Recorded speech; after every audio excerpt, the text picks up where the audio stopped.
এই দেখতেছেন নবজাতীয় জাতীয় বিদ্যালয় স্থাপিত 2000 সন হেলাপাকি ফরেস্টগেট গোলপ্রায়।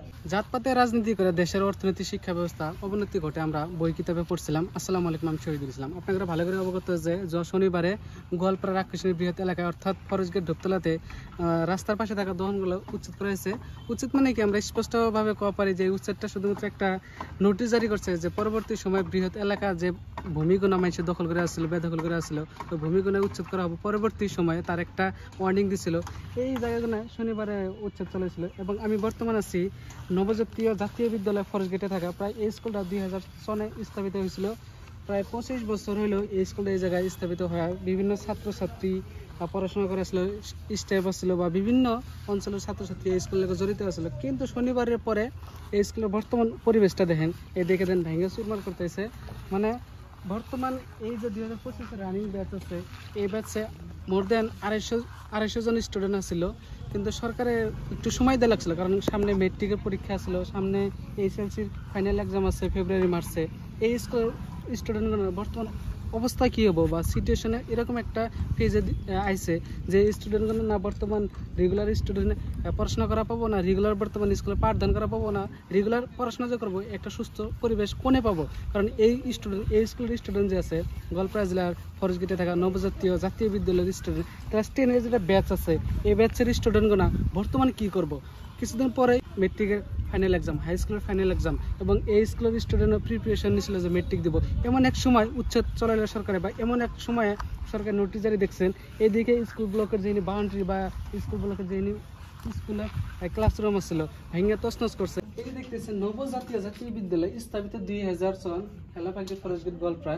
এই স্কুলটা 2000 সনে থেকে স্থাপিত হয়েছিল, স্টাবলিশ হওয়ার প্রায় 25 বছর রানিং এই স্কুল হয়েছিল। এটা আসলে স্কুলের অফিস এবং এই স্কুলের জড়িত প্রায় বিভিন্ন অঞ্চলের, বিশেষ করে নামনীয় সময় গোয়ালপাড়া জেলার বিভিন্ন চর অঞ্চল বা ফরেস্টগেট, ডুবাপাড়া, ঢোপতলা, এদিকে পাহাড়সিংপাড়া, ময়লাবাথার, গোয়ালপাড়া বিভিন্ন ছাত্রছাত্রীর লগে এই স্কুলের লগে বহুত মানুষ জড়িত হয়েছিল। বহুত মানুষের জীবন চালানোর একটা রাস্তা আসলো, পন্থা আসলো। বিভিন্ন টিচার যারা গ্রাজুয়েশন কমপ্লিট করে, যারা এমএসসি কমপ্লিট করে, যারা বিকম এমকম কমপ্লিট করে এই জায়গায় টিচিং দিয়ে আসছিল, ওই টিচারগুলোর ভবিষ্যৎ বা স্কুলের স্টুডেন্টের ভবিষ্যৎ বা সাথে থাকা হাজার হাজার নতুন যেটা জেনারেশন আসতো, যেটা ডাক্তার, ইঞ্জিনিয়ার, তারপরে আপনার বিভিন্ন পেশাদারি শিক্ষিত মানুষ বাড়াইতো, ওই মানুষগুলো বহুত বর্তমান কমে গেছে। এক কথা কবার গেলে এই স্কুলটা ধ্বংস হওয়ার পরে প্রায় হাজার হাজার মানুষের, হাজার হাজার ছাত্রছাত্রীর ভবিষ্যৎ জীবন অ্যাক্সেসটা, মেরুদণ্ডটা ভেঙে দিল সরকারে।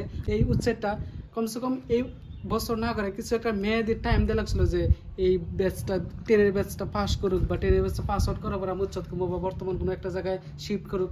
কিন্তু এরকম একটা সিচুয়েশনেই করছে যে বর্তমান কিছুদিন পরেই ক্লাস 10-এর ফাইনাল এক্সাম। সম্পূর্ণ পরিবেশটা দেন, স্কুলের পরিবেশটা বর্তমানে এরকম একটা খারাপ সিচুয়েশন হয়েছে যে নয় স্কুল কলেজের কোচিং পেপার, স্কুলের কিতাবপত্র বা আসবাব বা প্রয়োজনীয় বস্তু বাহিনী বর্তমানে এরকমভাবেই হয়েছে, উপরে চাল নাই। মানে এই স্কুলে কি শিক্ষা হইতো? এসএমএস মিডিয়ামের একটা স্কুল, আসামের বা ইন্ডিয়ারই বস্তু এখানে হইতো, ইন্ডিয়ান যেটা এডুকেশনাল কালচার আছে বা এডুকেশনাল যেটা সিস্টেম আছে ওই ধরনের শিক্ষাদান করা হতো। কিন্তু বর্তমান সরকারের এই উচ্ছেদের ফলে এই স্কুলের পরিবেশ বা স্কুলের সিচুয়েশন বা স্টুডেন্টের ভবিষ্যৎ বর্তমান একদম তছনছ হয়ে গেল। কারণ এই 250 জন, আমি যতটুকু জানি বা আমি শোনার পরে দিশা পেলাম যে 250 জন ছাত্রছাত্রী আসছিল।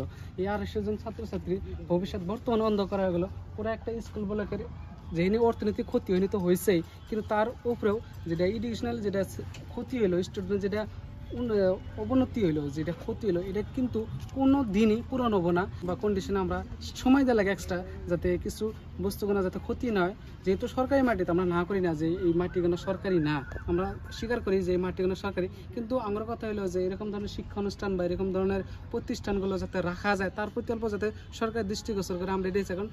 এই যে ট্র্যাক্টর নিয়ে এরা যে স্কুলের যে ভাঙা অংশ আছে, টিন পাত বা রড বা খিড়কি গ্রিলের যে কোনো বস্তু ব্যবহার করা যায় মানে পরে খুলে, ওই ধরনের বস্তু স্কুল কর্তৃপক্ষ থেকে খুলে নিতেছে, এদিকে ট্র্যাক্টরে ভর্তি করতেছে এবং বেলেগ জায়গায় নিয়ে শিফট করতেছে। কিন্তু কারণ আপনারা একটা বস্তু ভাবেন যে এরকম ধরনের শিক্ষানুষ্ঠানের কীরকম একটা ক্ষতি হইলো। দেখেন ক্লাসরুম আসলে ব্ল্যাকবোর্ড A to Z আছে, এই জায়গায় বহুত স্টুডেন্ট পড়াশোনা করছে, কিন্তু বর্তমানে করা পাবো না। সম্পূর্ণ এরিয়া যেখানে দেখতেছেন এরিয়া সম্পূর্ণ এটা আজকে থেকে বা স্কুল শেষ হওয়ার পরে বা স্কুল ভাঙার পরে এটা সম্পূর্ণভাবে সরকারের আন্ডারে গেল। কারণ এখানে মাটি ফরেস্ট এরিয়া মাটি আসলে বনাঞ্চল ছিল, তার ফলে আজকে এরকম ধরনের একটা সিচুয়েশন হয়েছে।